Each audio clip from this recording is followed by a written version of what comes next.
Hello, everyone, and welcome to the Port of Los Angeles September Media Briefing.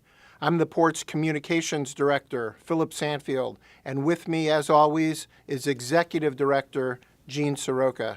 Greetings, Gene. Hello, Philip, and thank you, everyone, for joining us once again today. Before we begin, I'd like to offer my sincere apologies for the late cancellation of our August briefing. I genuinely believed we could make it happen, but unexpectedly, I was ill and ended up in the hospital for several days. I returned to work a few weeks ago, recovered, and will be rescheduling last month's guest, California Lieutenant Governor Eleni Kounalakis, in the near future. Today, I'd like to start by expressing my gratitude and thanks to the 22,000 women and men of the International Longshore and Warehouse Union who recently ratified a 6-year contract with the Pacific Maritime Association. This agreement acknowledges the hard work and vital role dock workers play in our nation's supply chain.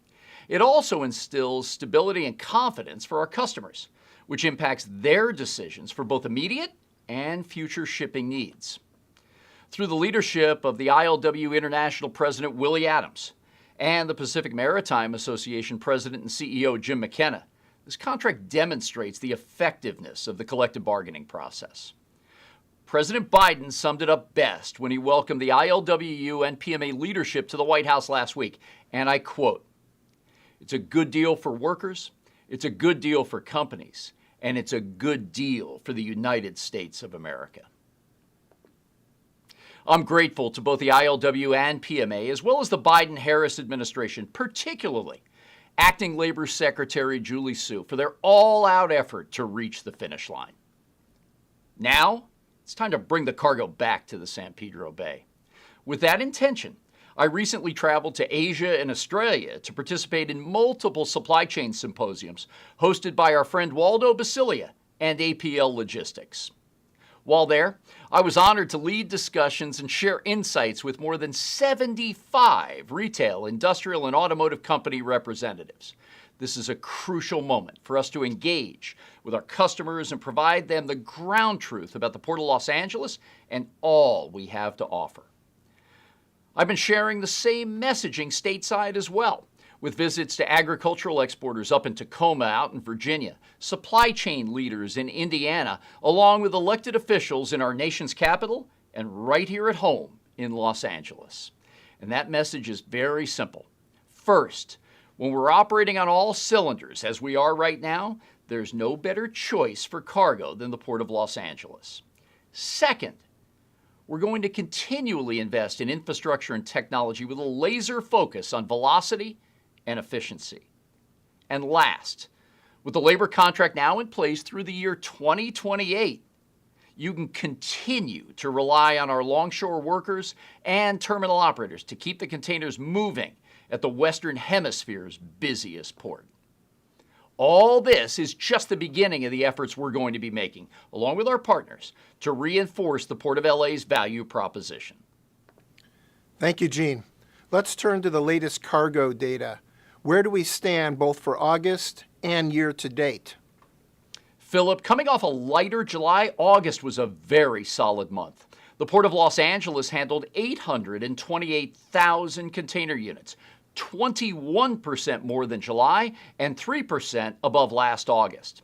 That's notable because this is the first year-over-year gain we've experienced since last July, some 13 months ago. Compared to our 5-year running average for August, which is traditionally a very busy month, we're about 6% off the mark, and that gap continues to close. On the import side, we handled 433,000 TEUs. That's 7% more than last August, and the first year-on-year increase we've had on the import side of the ledger in more than a year. We've also had welcome news on exports. With 125,000 loaded outbound containers, August was our 4th consecutive month of gains, marking a 22% increase compared to last year. In addition, after 3+ years of declining exports, we're working hand in hand with our agricultural exporters, manufacturers, and others to turn the corner on this all-important market. More exports out of America will narrow the trade gap, boost our economy, and create more good-paying jobs right here in the U.S. We're closely monitoring this trend and will share more details as they develop. Meanwhile, the demand for containers in Asia remains relatively light, which is reflected in the 270,000 empty TEUs handled in August. That's a 10% decline compared to this time last year.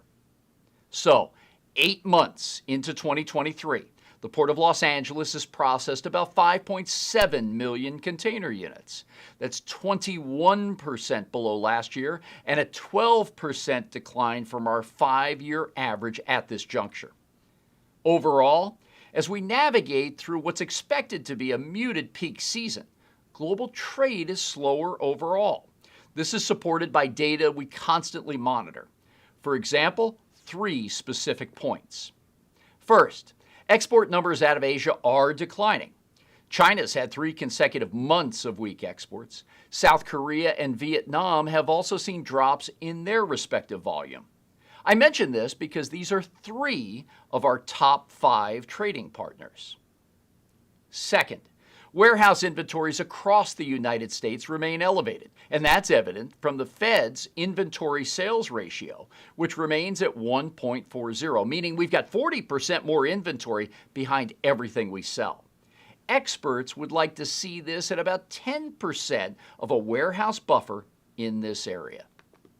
And finally, American consumers remain resilient and continue to spend, just not at the historic levels we saw during the pandemic. And just this morning, the Commerce Department reported that August retail sales, excluding autos and gasoline, still had a modest uptick of 0.1% over July and 2.5% annually, when many experts thought we'd see a decline in the retail numbers. And some of our discretionary income is now being spent on experiences and services rather than staying at home and shopping online like we've done for so long. All the planes that I've been on lately are full. Hotels, restaurants are packed. Folks are out and about again. With all that in mind, it does appear that September volume here in Los Angeles will be within the 700,000 TEU range, which is comparable to a relatively light September from a year ago. Heading into the fourth quarter, we'll do our level best to improve on last year's finish, but the market may not be there yet. And of course, it's cyclical. The good news is that from an operational standpoint, we've got capacity and we're prepared to scale up when that demand does increase. Thank you, Gene. Let's take questions from the media now. We've received several in advance, but we can take a few more in the Q&A box below, so please go ahead and do that at any time and include your name and affiliation. The first question comes from both Lisa Curtis at Bloomberg and Vanessa Yurkovich at CNN. Have you seen or anticipate any impacts from the backlog of ships at the Panama Canal due to drought conditions? Might cargo owners choose the San Pedro Bay over East Coast ports due to this? Really hot topic. Lisa, Vanessa, thanks for joining again this month. Customers, cargo owners, importers, exporters have a lot of information to evaluate where they're going to send their goods, which gateways they'll use. And that's never been more evident than it has in the last few years. I haven't seen any new services or ad hoc calls pop up to the West Coast and specifically here in Southern California. But I do know from talking to importers that there may be some shift in cargo allocations. It's super complex. It takes a while to change shipping lines, gateways, and how you get your product to market. But there is a little bit of an uptick there. I also think, based on experience, that the Suez Canal services may see an initial bump due to these unfortunate circumstances in Panama. It's our job to stay ahead of the curve and do as many things as we can to show and demonstrate that we need to be the gateway of choice. We'll keep watching all of these variables in the supply chain and talking to the many stakeholders that we do to ensure that we're prepared as they make their supply chain decisions. Thank you. Thank you, Gene. The next question came in 2 ways, both from Lisa Bartline at Reuters and Jose Herrera at City News Service here in Los Angeles. With the ILWU PMA agreement now ratified, Have you seen or expect to see an increase in cargo? Yeah, Lisa, Jose, thank you very much. And the simple answer is yes. We saw a good uptick. And again, as now with the benefit of history behind us, the month of July was light because we did hear directly from some importers that the last days of the negotiations between the PMA and ILWU created some trepidation, and folks made some very fast decisions to move cargo away from the West Coast in the unlikely event something happened on the labor-employer front. That cargo made a pretty quick bounce back, as evidenced by that 820+ thousand TEUs in the month of August. But as history has shown, cargo was shifted for a number of reasons, whether it's cost, this complex labor landscape, the regulatory environment here in California, and when things get more solidified, not all of that cargo comes back. And that's why I'm moving so fast to try to share the ground truth, as I mentioned, with folks so they have confidence in bringing cargo back here. The national August data, as released in the press this week, indicates that we probably saw in the month of August a 3.5% market share bump compared to the East and Gulf Coast ports. We want to see that number grow, and we're going to continue to be out there knocking on doors, but we have to work hard to make it happen. We can't do this alone. It's got to be an industry-led coalition and push. And as I've said many times, we're going to go after every box possible, and we're going to demonstrate why this needs to be the gateway for our importers and exporters. And please remember, for every 4 containers we move through the Port of Los Angeles, it creates 1 job. That's where it all hits home for so many of us. And that aptitude here that we have, the institutional knowledge in Southern California for the supply chain industry, will continue to shine brightly. Thanks for the question. Thank you, Gene. Remember to use the Q&A box. We have a couple in there, so anybody else who wants to join in, feel free to do so. Next question is from Zane Hill of the Los Angeles Business Journal. The South Coast Air Quality Management District, the AQMD, is weighing an indirect source rule for the San Pedro Bay ports as a way to enforce steep emission reductions. Draft language has not yet been released, but any thoughts on the potential rule? And given that ocean-going vessels remain the port's largest source of NOx emissions, would this rule curb trade? Thank you for joining, Zane, and super hot topic for all of us. We understand that the South Coast Air Quality Management District, that air quality regulator here in Southern California, is looking at developing a proposal for an indirect source rule, looking to manage ships, harbor craft, trucks, locomotives, and terminals when it comes to further reducing air emissions here at the ports. It's a little bit too early for me to speculate, and I won't. But generally speaking, as we at the Port of Los Angeles and our neighbors at the Port of Long Beach move to a zero emissions future, we're also working simultaneously to bring jobs back here to this broader gateway and complex, cargo, and the stability that our import and export community mean to Southern California. And again, it's nuanced, it's complex, it's detailed, and I could geek out on you on all these facts, but the bottom line for us here is we do have a formula in place to reduce emissions, and that's the Clean Air Action Plan that the Twin Ports jointly introduced along with so many stakeholders and community leaders back in 2005. And we reached or met all of the goals outlined to our community stakeholders back in 2015, so we moved forward to update that Clean Air Action Plan in the year 2017 through joint board resolutions and mayoral resolutions at that time. That's helped us make so much progress on reducing emissions of all source categories. Now, to get after carbon and greenhouse gases, we've got to take that next huge leap to a zero emissions future. But there's so much work to do. We're willing to make sure that we're at the table with all necessary stakeholders, and our resolve has never been stronger. But it's going to take everybody, public sector, private interests, and a lot of investment in different areas, and taking on some risk because we are first movers in this space. The technology is not moving as fast as we would like. The money is not exactly as we would like to see it right now because remember, even on the trucking side, more than half of our truckers are classified as small business people, 5 rigs or less, and a majority of those drivers are Gen 0 and Gen 1 Americans. We're talking about building families and generational capabilities. We've got to move all of these considerations together while being very thoughtful, first and foremost, about our community, air quality, and health of these great citizens in the Harbor Enclave. Thanks. There's much more to come in this area, but I really appreciate the opportunity to share some thoughts with you, Zane. Gene, staying with the issue of sustainability, we've gotten a few questions here and then also over the last week or two about the port's recent emissions report, which showed substantial decreases in year-over-year emissions. Can you discuss how those reductions were achieved and what challenges the port faces in obtaining further reductions? Another very important issue for so many, Philip, and thanks for the questions from our media participants today. The 2022 year-end emissions dropped back here at the Port of Los Angeles to pre-cargo surge levels, even though the cargo volume coming through the Port of LA was the second best in our 116-year history at nearly 10 million container units.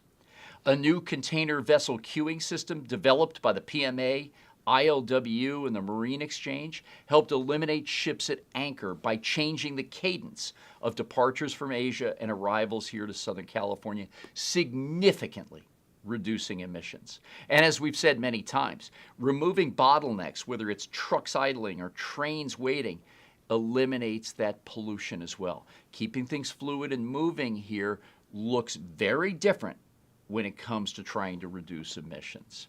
During year 2022, emissions of diesel particulate matter, nitrogen oxides, and sulfur oxides all declined by 31, 34, and 47% respectively compared to 2021. And since we started the Clean Air Action Plan with our neighbors in Long Beach back in 2005, the diesel particulate matter is down 88%, NOx by 62%, and SOx by 97%. And as I mentioned, all of these numbers exceed the lofty commitments, and rightfully so, made to our great harbor community. But there is much more work to do. Focused on zero emissions trucks, cargo handling equipment, and now the world-leading green shipping corridors, we're really moving fast. We've got 3 agreements with ports in Japan, Tokyo, Yokohama, and Nagoya. Nagoya is our longest standing sister city and sister port relationship. Great leadership there to get on board. We also create a green shipping corridor framework with the Shanghai International Port Group, the Shanghai Municipal Transportation Group, as well as the Minister of Port Authorities in Singapore. And there will be others that want to join as well. It's big work ahead, and it's going to take, again, public, private sector interest, the investment community, and a risk tolerance that looks different from day-to-day business. But again, we're working as hard as we can, and I don't know what I don't know. So I want folks to give us advice. I want people that have experience right here in the community to big corporations to help us chart the course going forward. Nothing's more important right now. Thank you. Next question is from Stas Margaronis at the American Journal of Transportation. Do you see a timeline for turning the former Castle Air Force Base in Central California, Merced County, into an inland port facility? And if so, will it result in daily rail service to the Port of LA for ag products? And lastly, will BNSF Rail be the rail provider? Thanks, Stas. We really appreciate you joining every month, and thanks for what you do for the industry to get all this information out to the decision makers. You know, from the standpoint of the Port of Los Angeles, we're very encouraged to see the state of California invest nearly $50 million into the development of an inland port at the former Castle Air Force Base in Merced County. We were early supporters here at the Port of LA on that concept, and we even signed an MOU with the county supervisors several years ago before this talk became a little bit more widespread, and we continue to back the plan. The go-live date is not set until 2028 because, of course, here in California, titling, permits, and all the other necessary environmental work takes a long time before this will really come to fruition. But it is going to coincide with the opening of the Atwater-Merced Expressway, which is a big deal as well. This will help us, across all sectors, find new ways to bring the Port of Los Angeles closer to our Central Valley ag farmers, ranchers, growers, and producers, and that's the goal. Regular rail service from Merced County to the San Pedro Bay would be ideal, and the key is to provide options for shippers in the Central Valley to best access their international markets. And an early survey showed of those who export from the Central Valley, they reach 90 different international countries, and we've got to step up our game on the service provider side. Currently, the BNSF Railway has a direct connection to the site, and the Union Pacific is just a mile or two away. I do understand from discussions that the BNSF is working with short-haul rail provider in that area, Patriot Rail, to move cargo in and out of the site, and that planning continues. Overall, we think it's a very good project, and we want to see the progress here accelerate because it's going to add so much to the people that we count on in the agricultural sector. Thanks, Stas. Thank you, Gene. A couple of more questions from the chat box that have just come in. First is Michael Lev of Chainmail. The future of automation at the port is a point of constant discussion. Do you have any insight into what the new ILWU contract may say on expansion? And what can you say about the port's interest and investment in automation? I'll leave that to the parties of the contract, both the ILWU and the PMA, as they see fit to discuss this issue publicly. But from where I sit, it's the most polarizing conversation we have in our industry. And the Port of Los Angeles and our leadership here in the city of LA have been very straightforward on this subject. While we know technology is moving forward very fast, robotics, information sharing, etc., the simple ask of us is that we cannot leave the workforce behind. And that's why we're putting together right now on the ground through the leadership of Aveen Sharma and Dina Arian-Zalen in our engineering group, the nation's first goods movement training campus, along with our friends in Long Beach, trying to make sure that we have a place that we can upskill, reskill, and train the workforce of tomorrow, understanding what this technology landscape looks like. And if it's the youngster who's riding their bike to school every day, passing this port that wants to be involved, they're welcome too. This training center, using the great brand of the ILWU, can mean so much for this community, even on the individual level. And once again, under that category of trying to learn from others, we're open to curriculum, to partners, to investment, and showing folks what tomorrow's port can look like. But we're taking this step. We can't solve all of these issues, but hopefully with the city of Los Angeles and the great investment by the state of California, thanks to Governor Gavin Newsom, $110 million dedicated to this training campus, that can get the private sector excited and interested. Bring your talent, your knowledge, your new machinery, and your skills right here to Los Angeles and Long Beach. Let's actively attract, recruit, and retain this key workforce. Again, 4 containers creates a job. That's so important. It puts kids through school, it puts food on the table, and it creates generational opportunities. And that's all we're trying to do, is help keep moving people forward. Let's take out the difficult, polarizing discussions, and let's try to find solutions. Let's try to keep people at the table talking about issues. And they're tough discussions. They're very difficult. There's no doubt about it. You got to have thick skin and resolve.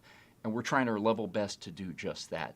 More to come on this issue, but honestly speaking, we're trying to go out here into uncharted waters and bringing everybody with us. And I'm so proud of folks like Joe Gatlin at the NAACP, Carolyn Hull at the City of Los Angeles' Economic Workforce and Development Department, and so many others that are chipping in with their expertise. Stephanie Wiggins at Los Angeles Metro Transit, who is looking at ways to bring workers to and from the campus, as well as offering best practices that they've seen, working together hand in hand in Washington to bring even more investment here. There's much work ahead, but I like our chances.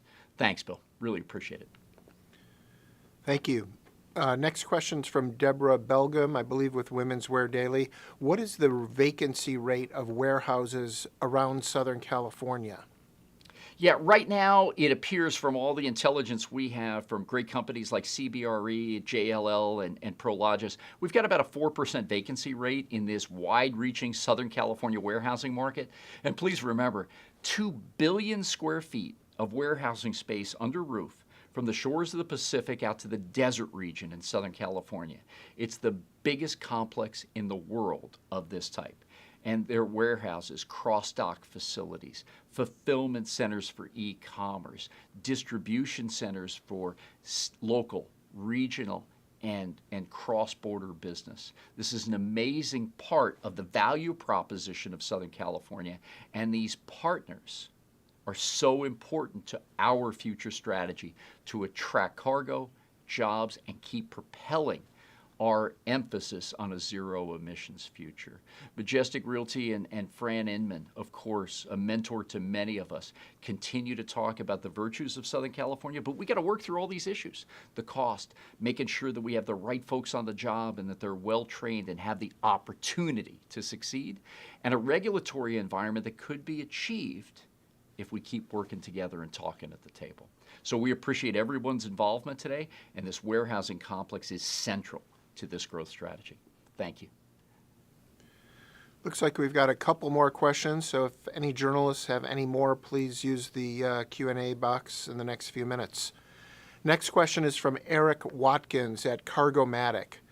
The California Air Resources Board's advanced fleet rules start on January 1 of next year and require new trucks operate in the port complex to be zero emission. If that rule is not delayed, how will it impact the drayage fleet next year and in future years as more diesel trucks are phased out? Eric, thanks for joining again today.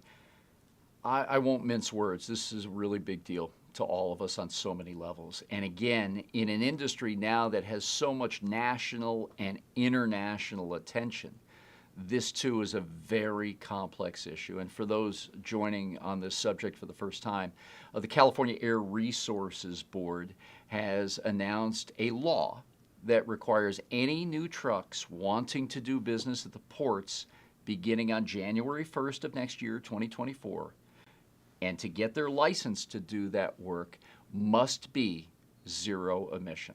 And I know, in talking to so many in the industry, the technology is in very nascent stages. We have pre-production pilot models. We're testing over 200 pieces of equipment right now here in Los Angeles alone. Long Beach is testing about the same amount of cargo. We're trying to accelerate that technology and find the funding streams, but we're nowhere close. We've also got a grid resilience issue when it comes to electricity. We've got to generate more power and more green power. We've got to find better ways to store it and distribute it. Please remember that if it gets very hot in the San Fernando Valley, we're asked directly by the governor to stop alternative marine power and plugging into our ships when they're here at port. So we have enough electricity for our hospitals, our schools, and our adult care facilities during heat events or wildfires. We've got a lot of work to do. And again, no one's against this from the Port of Los Angeles. Led by our mayor, we have consistently said we want to get to that zero emissions environment.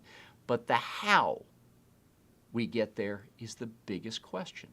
For example, many of the truckers tell me who've been in town this week for the intermodal conference in Long Beach have said, you know what, I want to come along with you, but it's really expensive. I'm having difficulty getting insurance on these new trucks because the technology is so unique. And I really do have range anxiety. How do I plug in my truck and get a charge? How do I fuel it with hydrogen? And we don't have an answer to that yet as a state, nor as an industry.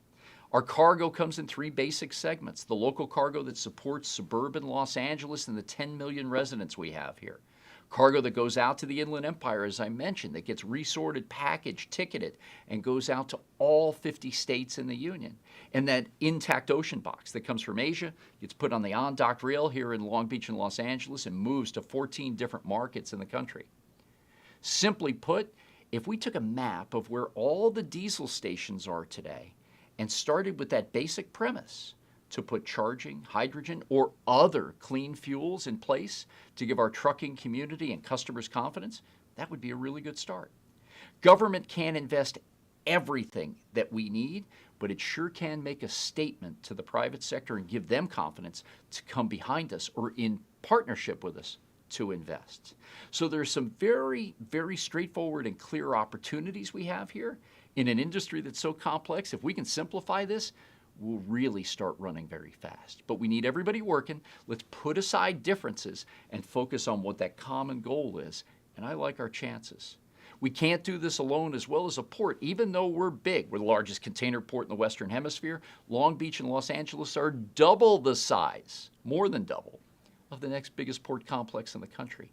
But we need others to come along with us, whether it be international leaders like Jens Meyer in Hamburg, Yan Jun in Shanghai, and others, Tan Chong Ming in Singapore. These are industry leaders that we need to bring with us as well, in addition to the other great ports here in the United States. We've got to give the manufacturing community confidence that they will have strong markets here and overseas. Much more work to do, but this is what makes me run to work every morning. Thank you. Appreciate it, Eric. Question from Bill Mongaluzzo at the Journal of Commerce. Are you concerned that cargo volumes are still down by double digits and the Trans-Pacific is well into the peak season? When do you expect volumes to turn positive year over year? Of course I'm concerned, Bill. That's our core business. And if this port is healthy, we can do so much for our community with investments in cleaning the air, so much on the environmental side to be cutting edge and bring those private sector partners along with us. But as I said, history has shown over the last 21 years that when cargo shifts away from the West Coast and particularly Southern California, some of it will stick at those other ports. And that's why we're being so aggressive and so assertive, trying to get in front of people, hearing their concerns. And again, it's super complex. There's no clear answer, no one lever we can pull to say, hey, we got it all figured out, bring your cargo back. These other ports around our nation have hired switched-on leaders. They've aligned politically, and they've invested billions of dollars to make themselves competitive. They've also created coalitions. And while we're a big state, the fourth largest economy in the world, we can't do this on our own. Another factoid, 30% of workers in the state of California are employed in the transportation sector. This is super important to leadership across so many levels, private, public sector, and we got to keep driving this. Again, this cargo movement creates jobs and opportunities, and if we scale the right way, we can be competitive on cost. We got the best workforce going. We got to stay aligned, and we can work with regulators and activists who want us to do more and push the envelope. I've lived in port cities just about all my life, overseas and here in the United States, and there's nothing more I'd like to see. But I also want to make sure I give the facts to elected officials and policymakers so they can make good public policy. And when we make a commitment, we achieve those goals and we don't let people down. It's a big deal to all of us, and we got to keep working at it. Thanks. I appreciate the consideration. Looks like the last question here is from Donna Littlejohn at the Southern California News Group. Can you discuss how the overall economic situation in China could impact cargo levels in LA and Long Beach for the long term? Thanks for joining, Don, and your continued interest in all the port work.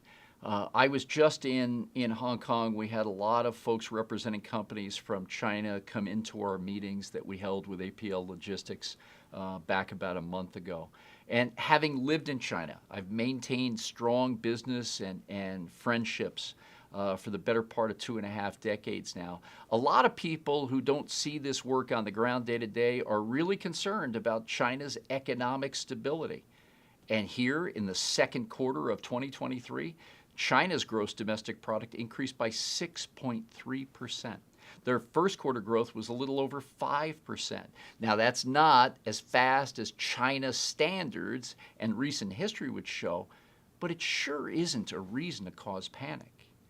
Many media outlets have reported on China's real estate market, and as they moved from land-based leases to ownership and foreign direct investment, that takes time to mature in a marketplace and an economy that is the second largest in the world, only behind the United States. I can tell you from what I've learned in the latest 5-year plan from Beijing and President Xi is that they're looking at a circular economy. How can they count on growing the domestic consumption and production while understanding how important they are to global trade? The geopolitical issues, tariffs and trade barriers are front page news every day, but from where I sit, there's no reason why the two biggest economies in the world can't trade together. I do think, though, that we will not see that high water mark we witnessed last year. 57% of business at the Port of Los Angeles was with China in year 2022. And with many of our importers and exporters talking about a China plus one strategy, diversifying their supplier or customer bases, we'll probably see China's percentage of cargo dip below 50%, but it will still be a huge trading partner of the Port of Los Angeles and the United States. We'll see more and more manufacturing grow in Southeast and South Asia. We'll see new connectivity happening for sourcing as well as customers of our ag and manufacturing sectors. But the area that does concern me is that traditionally in our industry, if your cargo starts or ends south of Hong Kong, it traditionally has moved on all water services through the two canals to the east and Gulf Coast of the United States. Those battleground markets of Chicago, Memphis, Dallas, Columbus have shown that they can go via either coast. And that's why we've got to continue with this industry-led coalition to show why coming through the West Coast and specifically Southern California is the way to do it for our cargo owners and BCOs. And we've got to continue to work with industry, the Western railroads, the short lines, the trucking community, liner shipping companies, to help us amplify that message to the decision makers. It's a tall mountain to climb. We're willing to invest. Thank you. Thanks, Donna. That concludes our media questions. Gene, back to you for final thoughts. Thank you, Philip. Last month, I had planned to recognize our recently elected president and vice president of the Los Angeles Harbor Commission. So today, I'd like to offer my belated congratulations to them as well as the newly appointed members of the Harbor Commission. As some of you know, this 5-member volunteer commission plays a vital role in overseeing the port's management and operations here in Los Angeles. They diligently ensure that our activities are in line with the port and city's long-term vision, our priorities, and of course, the interests of our community stakeholders. The appointment of the harbor commissioners is made by the mayor and requires confirmation by the Los Angeles City Council. In July, our current commission elected their leaders for the upcoming term. And I'm so pleased that our new board president, Lucille Roybal Allard, is such a well-known figure. Having previously served in the United States House of Representatives for more than 3 decades, Lucille holds the distinction of being the first Mexican-American woman to be elected in U.S. Congress. Lucille's dedication to public service is commendable, and we're honored to have her serve as our new board president. Diane Middleton, a board member since 2019, has been elected as vice president. An experienced lawyer, Diane brings extensive knowledge and local expertise right here at home to the port. Among the other 3 board appointees is Ed Renwick, who has been a harbor commissioner since year 2013, during which he also served as vice president for 5 years. New to the commission is I. Lee Williams, a seasoned professional who's been involved in real estate, investments, banking, and technology in our region since 1988. Lee has been a long-standing supporter and has a great track record of active engagement here in the San Pedro community. Also new to the board is Michael Munoz, an advocate for labor rights whose distinguished career reflects an unwavering commitment to both social and economic justice issues. On behalf of the Port staff, I'd like to extend our congratulations to the board members and the newly elected board officers. We look forward to their guidance as we work through to advance our community, business, and environmental initiatives. Thank you all for joining us today. We'll see you again next month in October. Take care, everyone.